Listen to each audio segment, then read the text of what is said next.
To my imaginationary love story world.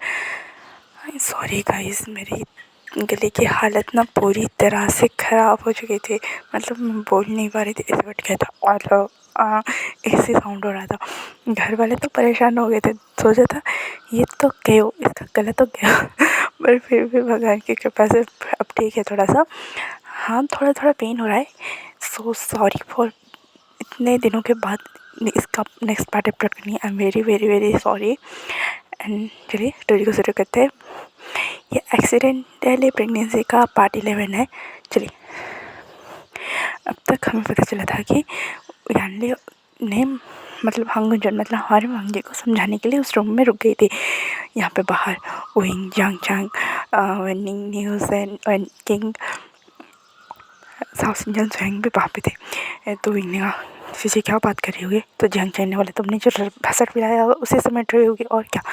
तो ये सुनने के बाद विंग मैंने क्या क्या है, तो न्यूज़न कुछ बोलने वाला था कि वेनिंग ने उसका हाथ थाम लिया और कहा कुछ मत बोलो, वरना पता है ना हमें वांगी के बारे में भी बताना पड़ेगा। तो ये सुनने के बाद न्यूज़न वहीं पर रुक गया, उसने इनको कुछ नहीं बताया। तो इन्हें क्या हुआ है, तो न्यूज़न ने कहा आपको कभी किसी ने डेट नहीं किया ये समझ में आता है, पर बात करने का तरीका भी तो होना चाहिए। आपने उसे अपने बच्चे का मर्डर ही ठहरा दिया, वो कुछ पैसों के लिए। तो ना ऐसे मत बनो, वो 3 दिन पार्ट टाइम जॉब करता है, वो किस लिए करता है, पैसों के लिए ही करता होगा ना। ये सुनने के बाद न्यूज़ इनको भी इस बार गुस्सा तो बहुत बहुत चढ़ा के उठा था, क्योंकि इतनी सारी गलत फैमिली इस वही गागा के पीछे से हुआ। उसकी वजह से वो अपने दोस्त से अलग रहा। वो कुछ बोलने वाला था, कोई किंग ने बस कहा जिसके बारे में कुछ पता ही ना हो उसके बारे में बताना ही नहीं चाहिए। आपको पता ही क्या है वाह वाह ऐसे कि वो रुक गए, मतलब हांगुंजन के बारे में, जो आप उसके बारे में बोलने के लिए निकले हो। ये सुनने बाद मतलब क्या है, तो ये सुनने का वो अपने एक्सपीरियंस के लिए काम करते हैं ना कि पैसों के लिए। आपको किसने कह दिया कि वो पैसों के लिए काम करता है, तो ने कहा मुझे लगा वो इसीलिए काम करता होगा। ये सुनने का और आपने कुछ इन्वेस्टिगेशन किया और कहाँ से आप वहाँ पे एक आसपास देखा, वहाँ पे पूरा वार्ड वहाँ पे विंग था ना, इसलिए वजह से पूरा वार्ड खाली करके उसके बॉडी गार्ड्स ने वहाँ पे सिक्योरिटी लगा दी थी। पर्सनल मैटर बाहर नहीं जाना चाहिए वैसे ही। तो न्यूज़ ने देखा, उसके बाद आप कहाँ से माफिया लॉट बन गए, आपके पास कुछ इन्फॉर्मेशन नाम का चीज़ का आई भी नहीं होता। ये सुनने के बाद सबको हंसी तो आई सच में। भाई एक कॉलेज स्टूडेंट से ये सुनना कितनी शर्मनाक बात होगी, सोचो तो ज़रा। 28 साल के माफिया को ये सुनने के बाद विंग ने क्या कहा, वही न्यूज़ है। तो न्यूज़ ने कहा और क्या नहीं कहा, आपको पता होना चाहिए भांगी वैसा कुछ कर ही नहीं सकता है। ये अगर पैसे चाहिए होते तो वो आपसे मांग नहीं लेता या फिर आपको ब्लैकमेल नहीं करता था, आप पागल होगा। तो ये सुनने के बाद विंग ने मैंने तो उसके सामने ये ऑफर रखा था। ये सुनने का कुछ समय के बाद कड़ाक से मतलब उस कैबिन जहाँ पे वांगी था उस रूम का दरवाज़ा ओपन हुआ और यान लेने का विंग वांगी को तुमसे बात करनी है। ये कहने के बाद विंग ने पूछा यानली से उसने उसने क्या कहा, आपने उससे क्या बात की। तो यानली थोड़ी देर सोचने लगी कि वो वांगी के पास बैठी थी। वांगी ने कहा हाँ बोलिए आपको मुझे क्या बात करनी है। तो यानली ने कहा देखो मैं जानता हूँ मेरा भाई थोड़ा खोचू है, इडियट है, डफर है, गुस्सा उसके नाम पे बैठा रहता है, पर हाँ वो इतना बुरा भी नहीं है। ये सुनने में वांगी मन में बोला था एक नंबर का प्ले वो है, रोतले से कोल्ड हार्टेड है और तो और जिसके साथ नहीं अंडरस्टैंड करता फिरता होगा। तो यानली थोड़ी कुछ सोच में थी, बस जैसे वांगी का चेहरा पढ़ पा रही थी थोड़ा थोड़ा। उसने कहा वो ऐसा वैसा लड़का नहीं है, वो रोमियो टाइप का नहीं है। ये सुनने वांगी ने थोड़ा शौक होकर देखा और कहा मुझे पता है वो कैसा है, वो कितना बदतमीज़ है, उसने कैसे बात किया मुझसे, उसे कैसे लगा। तो यानली ने कहा वांगी, उसने वांगी को हांगुंजन बोला हांगुंजन तुम पता है मेरा भाई एक इनफर्टाइल है, वो बच्चे को जन्म नहीं दे सकता। और जब उसे पता चला कि तुम उसके बेबी से प्रेग्नेंट हो, उसे पता है मेरी प्रेगनेंसी कितनी कॉम्प्लिकेटेड होती है, फिर भी वो बहुत खुश था। पर उसे सबसे ज़्यादा टेंशन तुम्हारी हुई थी पता है, क्योंकि एक कॉलेज स्टूडेंट ऊपर से एक मेल प्रेगनेंसी बहुत कॉम्प्लिकेटेड होती है। उसे लगा कि वो अपने सेल्फ के चक्कर में तुम्हारे साथ कुछ बुरा ना कर बैठे, शायद इसी वजह से उस गधे ने तुम्हारे साथ एक डील पे रखा था, याद है। तो भांजी को याद आता है कि हाँ विंग ने उसके सामने क्या डील रखा था, फिर भी वो कुछ नहीं कहता और यानी कहती इसी वजह से। और पता है उसके बच्चों के लिए अलग ही अटैचमेंट है, अभी से नहीं पहले से ही है। जब वो तुम्हारे एज का था तब से सोच सकते हो उसे बच्चे कितने पसंद हो। ये सुनने के बाद भांग जी हाँ करके वो अंजलि जी की बात सुन रहा था और कह रहा था उसे बच्चे पसंद है। अच्छा फिर से पता चला कि वो इनफर्टाइल है एक मेडिकल चेकअप के दौरान। तो उसकी दुनिया जैसे थम सी गई थी, वो उसने अपने आसपास एक सर्कल बना दिया था। बहुत मुश्किल से उस सर्कल से वो बाहर निकला है सिर्फ अपने फैमिली मेम्बर्स के लिए। उसके बाद वो एक डॉक्टर बन गया और एक बिजनेसमैन। उस समय ही उसने अपने लाइफ इस वजह से यानी कुछ बोलने वाले थे फिर रुके, और इस वजह से शायद उसने अपने आप को एक दीवार पे खड़ी करके रखा है अपने आसपास। तो हम मतलब मंजू ने कहा तो मैं इसमें क्या कर सकता हूँ। तो यानी ने कहा कुछ नहीं, बस उस दीवार में एक प्यारा सा फूल जो तुम्हारे अंदर खिल रहा है उसे लगा दो, वो अपने आप एक बड़ा सा गार्डन बन जाएगा और वो दीवार टूट जाएगी। तो बांगजी ने कहा तो क्या चाहते हो।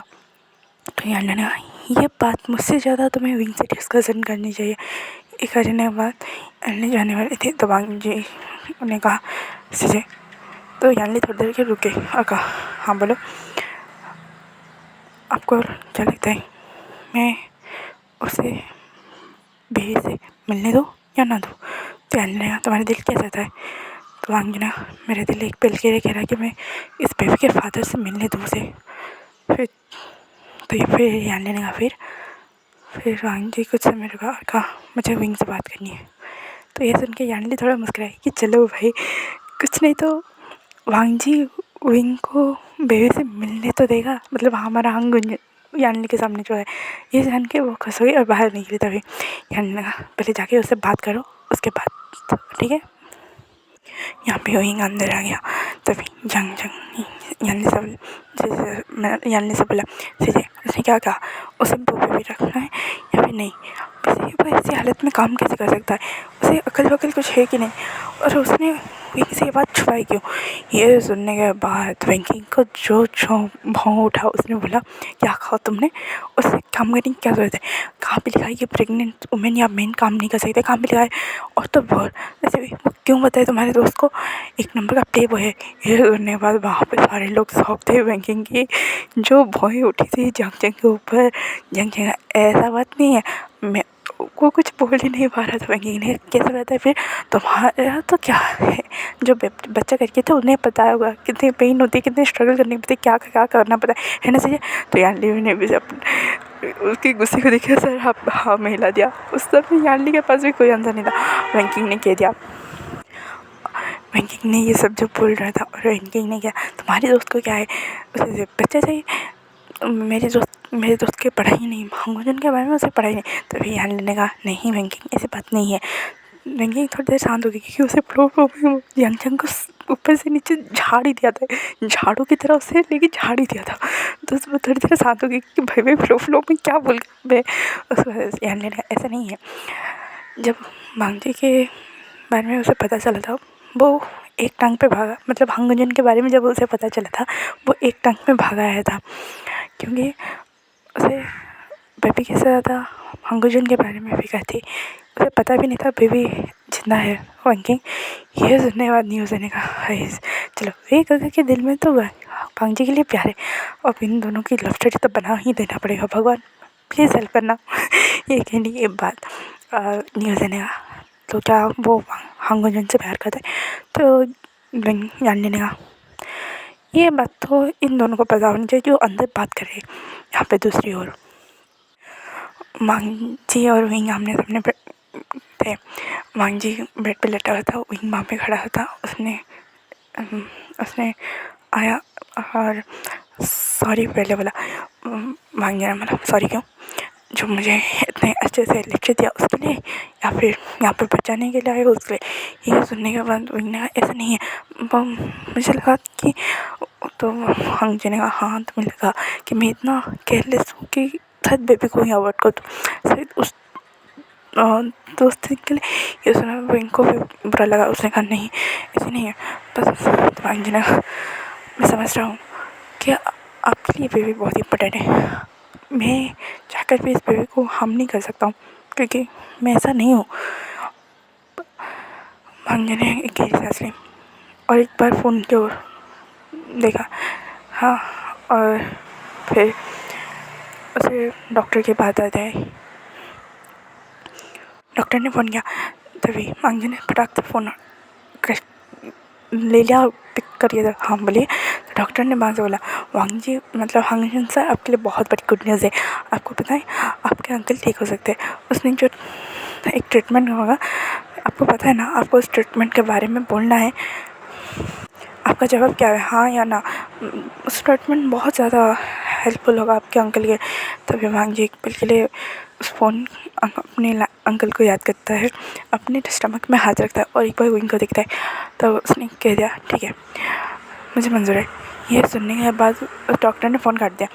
ये सुनने के बाद विंग को थोड़ा अटपटा लगा कि वांगजी इतनी मतलब ओरियडली किससे बात कर रहा है। तो विंग पूछना चाहता था, पर उसे पता है कि वो उस लाइन में जो वो लाइन क्रॉस नहीं कर सकता।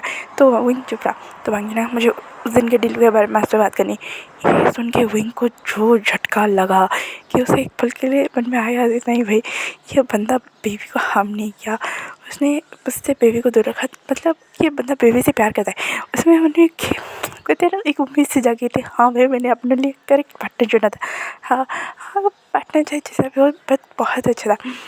ये सुन के उसके मन में जो खुशी था वो अलग ही लेवल था। पर भांजी ने जब ये बोला तो इनका थोड़ा सा दिल टूट गया, पर विंग ने मन में ठान लिया था, भाई ये बंदा मेरी लाइफ में चाहिए।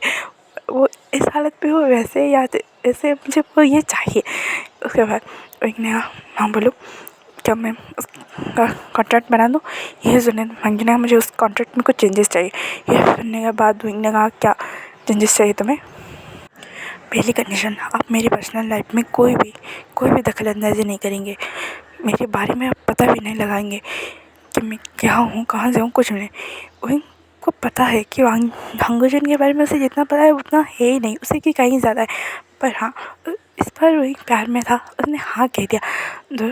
भांगजन ने दूसरा कंडीशन रखा, अब मुझे बेबी से बात होने के बाद मुझे बेबी से मिलने दिया जाएगा। ये सुनने के बाद थोड़ा सोच में पड़ गया कि भाई बेबी से मिलने क्यों दिया जाएगा, मुझसे शादी करके रहेगा तो रहेगा ना। तो इनको थोड़ा अटपटा लगा, फिर भी उसने हाँ कह दिया। और भांजी ने कहा, मुझे हर महीने 3 लाख की पेमेंट चाहिए। ये सुन के विंग को वो थोड़ा फर्स्ट झटका तो लगा, पर हाँ वो मेंटली प्रिपेयर था क्योंकि उस कॉन्ट्रैक्ट में वैसा ही कुछ था। तो भांजी ने कहा, मुझे 6 मंथ तक 3 लाख की पेमेंट चाहिए और उसके बाद मुझे और कोई पेमेंट चाहिए, और हाँ मैं ये पैसे आपको वापस दे दूँगा। ये सुन के विंग ने हाँ मैं सर हिलाया और विंग ने सबको अंदर बुला लिया, क्योंकि ये बात सबको बताना ज़रूरी था कि ये छुआ ही नहीं जा सकता। ये एक था कि जिन इस सर्कल में बारे बताए उसे बताना ज़रूरी था। तो उसने स्वयं साउथ इंडियन से कह के कॉन्ट्रैक्ट पेपर रेडी कर पाया और मैरिज सर्टिफिकेट की तैयारी करने लगा। तो भांजी ने कहा, मैरिज सर्टिफिकेट पर क्यों, मतलब किस लिए, किस वजह से। तो यानी ने कहा, तुम विंग से शादी करने वाले हो, इस कॉन्ट्रैक्ट में यही तो लिखा है। तो भांजी ने कहा, मैं शादी नहीं कर सकता, मेरा एक फियांसे है। ये सुनने के बाद सबको तो जो झटका लगा विंग का तो मोए मोए हो गया। और भाई वो क्या सपने देख रहा था, अपने प्यार में गिरा के रहेगा भांजी को और ये कॉन्ट्रैक्ट तोड़वा के रहेगा। क्योंकि जब भांजी ने कहा था कि मुझे उस कॉन्ट्रैक्ट के बारे में जानना है, पर उसने जब विंग ने जब भांजी की सारी शर्तें सुनी तो भाई उसे लगा नहीं ये बंदा किसी मजबूरी में, इसी वजह से वो इस कॉन्ट्रैक्ट के लिए हाँ बोल रहा है। फिर विंग इसलिए भाई इस मन में ठान लिया था कि नहीं, इसे तो मैं अपने प्यार में गिरा के ही रहूँगा।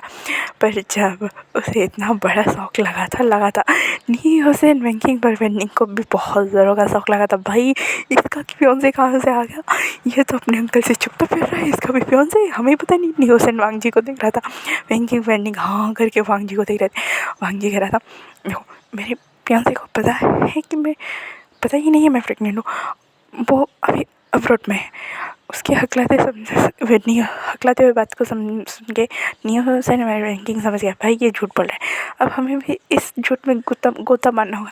तो नियो हुसैन ने कहा, हाँ बेगा मैं ये बात बताना आपको भूल गया था। ये सुन के वही नियो हुसैन को देख रहा था, बेटा तुम मुझे एक बार इस हॉस्पिटल से बाहर मिल, मैं तुझे वहीं पर लिपटता हूँ। ये सुन के नियो हुसैन बोल रहा था मन में, भाई माफिया लड़ से पंगा लेना ज़रूरी था, वांगजी तुम मुझे मरवाएगा। तो तो वांग जी ने कहा हमारा कॉन्ट्रैक्ट मैरिज होगा और कुछ नहीं। ये सुनने के बाद सबको पता है कंडीशन क्या क्या रखा है वांग जी ने, क्या क्या चल रहा है, ये सब पता है उन्हें। फिर ये सुनने के बाद अब क्या ही कह सकते हैं। तो इन्हें साउथ इंडियन का कॉन्ट्रैक्ट मैरिज बनवाओ। तो ये सुनने के बाद साउथ इंडियन वहाँ से गया, कुछ डॉक्यूमेंट्स लेके आधे घंटे के आसपास आ गया वहाँ पे। इस दौरान डॉक्टर आके वांग जी को चेक करके बोल दिया था कि बेबी और फादर दोनों करेक्ट सारी सिचुएशन में, उन्हें कोई प्रॉब्लम नहीं। हम अभी अल्ट्रासाउंड नहीं कर सकते क्योंकि बेबी जस्ट 1 मंथ के आसपास हुआ है। 3 मंथ के लेटर हम अल्ट्रासाउंड करके बेबी का हार्ट बीट सब देख सकते हैं। ये सुन के उन दोनों के दिल में बहुत ज़्यादा खुशी हुई थी। अब तक एक बहुत बड़ा ट्विस्ट वांग जी के टमे में था, यह बात किसी को नहीं पता थी। तो वहाँ से निकल के वो डिस्चार्ज होकर बाहर आ गए थे। विंग ने कहा था कि तुम आपसे कोई जॉब नहीं करोगे। ये सुनने में वांग जी ने भी हाँ क्यों करेगा, अभी बेबी की सेफ्टी बहुत ज़्यादा इंपॉर्टेंट है। उसके दिमाग में भी था कि हाँ भाई अंकल के इलाज के लिए सारे पैसे कलेक्ट हो गए, मेरी स्कॉलरशिप में तो पढ़ाई हो रही है, मुझे पैसों की क्या ज़रूरत, इसलिए वांग जी ने हाँ बोल दिया था। उसके बाद साउथ इंडियन वहाँ पे आ गया था। वहाँ के एक पास ही के कैफ़े में वो सारे बैठे हुए थे एक बड़े से टेबल पे। एक यानली से वहाँ पे थी, जान सारे बैठे थे। यानली से इन दोनों गधों को देख रही थी कि भाई ये हो क्या रहा है मेरे सामने। तो जंग जने का से कुछ मत बोलिए, अभी मैं डांट खा रहा हूँ। ये सुन के बैंकिंग का तो जो जैसा कहते हैं मुँह उतर गया था। वेंडिंग कह रही थी वेंकी को, वाह क्या वाईफाई रे ड्रॉप दिखाया तुमने। तो वेंकिंग ने कहा चुप हो जाओ वेंडिंग, तुम्हें मैं छोड़ूंगा नहीं, तुम ही जैसे कुछ बोलने वाले तो मैं बोल गया, मेरी गलती, तुम्हें बोलने देना चाहिए था। तो वेंकिंग ने कहा मैंने बोला था क्या। तो न्यूशन ने कहा शांत बैठो, अभी इम्पोर्टेंट काम हो रहा है। तो विंग और वांग जी ने साइन किया। साइन करने के बाद विंग ने कहा तुम अपने सारे लगेज लेके मेरे घर आ जाओ। ये सुनने के बाद सबके दिमाग में एक ही साथ क्लिक हुआ। सबने एक साथ बोला आंट कहाँ से सेरन आंट मैडम, यू आंट का क्या होगा। ये सुनने के बाद विंग ने क्या, तो जंग ने एक गहरी सांस ली और कहा आंट कांग का और मेरी प्यारी मॉम तुम्हारे कच्ची उम्र बना देगी विंग। तो उन्हें को पता ही नहीं है तुमने क्या रायता पिलाया। और तो और हंगो जो उनकी प्रेगनेंसी। ये सुने विंग खड़ा हो गया। उसके खड़े होते ही सारे उसे देखने लगे।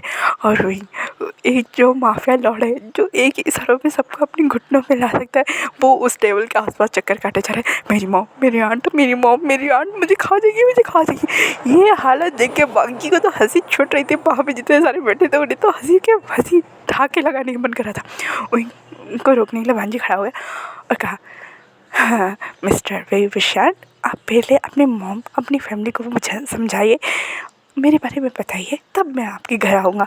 मुझे कोई अनवांटेड टेंशन नहीं चाहिए और आप मुझे मेरे अकाउंट न्यूज़न के अकाउंट में 3 लाख सेंड करिए।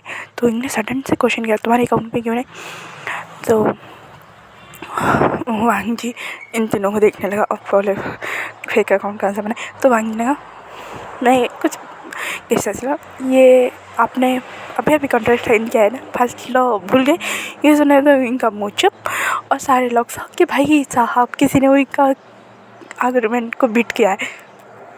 तो विंग ने जल्दी से न्यूज़न के अकाउंट में 3 लाख सेंड कर रहे थे। उसका जो एक बंदा वहाँ पे करने के बाद वहाँ से वांग जी न्यूज़न बैंकिंग में रनिंग चले गए। बैंकिंग जाते जाते जंग को बोली सॉरी गलती से, तो उसके बारे में था इसलिए थोड़ा वॉइस रेज कर दिया, आगे का गारंटी नहीं है। ये कि वो वहाँ से चली गई। ये सारे ऐसे देख रहे थे जंग को। उन्होंने कहा क्या हुआ। तो साउथ इंडियन ने कहा बहुत बड़ी स्टोरी है। तो स्वयं ने कहा स्टोरी छोड़ो, अब हमारी किताब भी लिखी जाएगी, घर पे जाके क्या बोलोगे भाई। तो इन्होंने कहा देखो अभी डिनर टाइम हुआ है तो फिर मैं फैमिली डिनर करने चलते हैं ना।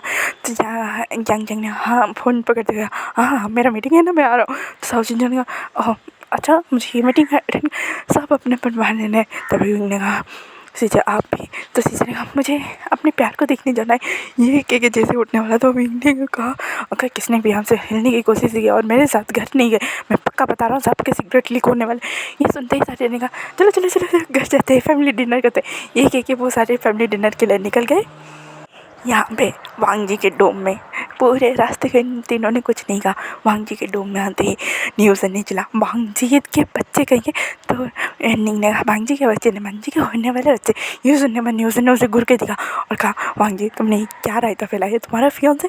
तो भांग जी ने कहा और क्या, वैसे मैं उसे बेबी नहीं देने वाला। ये सुन के इन तीनों को जो झटका लगा, मतलब वेंकी ने पूछा मतलब मुझे अंकल के पैसे, इलाज के लिए पैसे चाहिए थे। तो न्यूज़ ने कहा तुम मुझसे कैसे धोखा करोगे, पता है ना कौन है। तो भांग जी ने कहा वो जो भी है मैं उसे बस बेबी नहीं दूंगा, इसका मतलब ये नहीं कि मैं उसे बेबी से मिलने भी नहीं दूंगा। अंकल जैसे ही ठीक हो जाएंगे, मैंने जितने सारे प्रूफ वन के ऊपर कलेक्ट करके रखा है मैं वो सारे कोर्ट में दे दूंगा और जो लीगल एक्शन होगा वो ही लूँगा। उसके बाद तो मैं नींद, उसके बाद क्या मांगे, मैं लीगली अपने बेबी की कस्टडी अपने पास रख लूँगा। ये सुनने के बाद वेंकी ने कहा तुमने उसे झूठ बोला। तो भांगी ने कहा मैंने तुम्हारे सामने ही तो सारे लॉ पढ़े थे, तुम्हें याद नहीं, मैंने उसे उसके पैसे दे दूँगा बस एक अंकल के लिए और कुछ नहीं। मैं पहले ही गवाह खो चुका हूँ, अब अंकल को नहीं खो सकता हूँ जी। और तो न्यूज़ ने कहा तुम हमसे, तो भांगी ने कहा मैं ये नहीं कर सकता। तो आज का पार्ट यहीं पे ख़त्म होता है, फिर मिलेंगे कल के पार्ट में। Thank you for cuties and sweeties. Please comment में, तुम्हारा एक कमेंट मेरा पूरा दिन बना देता है, ठीक है। और हाँ सॉरी इतने दिनों के बाद अपलोड करने के लिए, पर हाँ अभी तो मेरा गला ठीक है पर थोड़ा थोड़ा दर्द कर रहा है, इसलिए अगर इरेगुलर वीडियोस आ गई हैं तो आई एम सो सॉरी। हाँ